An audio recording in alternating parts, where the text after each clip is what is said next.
Plagues are a mercy for the believers and a punishment unto others. And he mentions the famous hadith which is in Sahih Bukhari that the Prophet ﷺ was asked about ta'un, and ta'un is the Arabic word for plague. And the Prophet ﷺ said that the ta'un, it is an adhab upon whomever Allah wants, and it is a rahmah that Allah has made for the believers. So this is our theological understanding of plagues. It is an adhab. Notice, by the way, he did not say an adhab on all kuffar. He did not say this, our Prophet ﷺ. He said it is an adhab on whomever Allah wants it to be, and it is a rahmah for the believers. So this underscores our mentality. Dear Muslims, all that is happening around us now, we need to understand this as being a rahmah for the mu'min, and we ask Allah that we are amongst the mu'minin. We want it to be a rahmah, even as we suffer some of the pains and the pinches and the consequences. In our heart of hearts,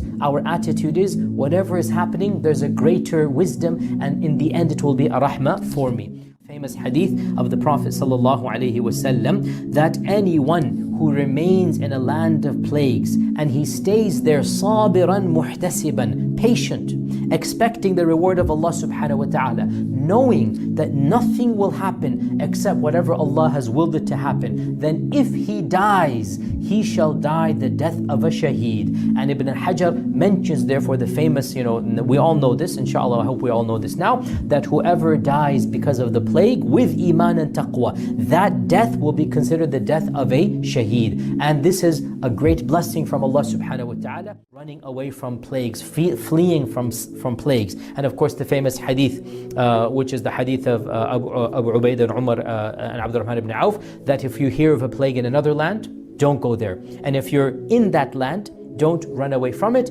And then he mentions that when is this hadith applicable and when is it not applicable.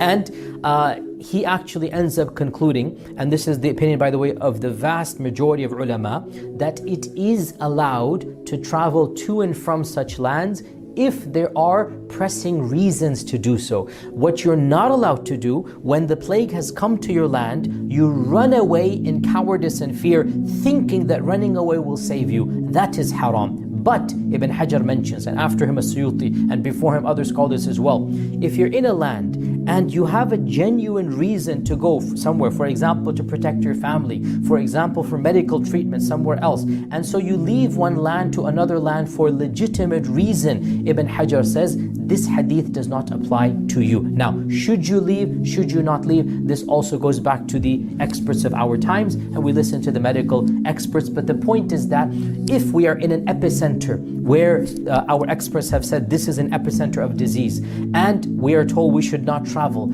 to flee thinking that running away from it is going to protect us, that is obviously going against what our Prophet ﷺ said.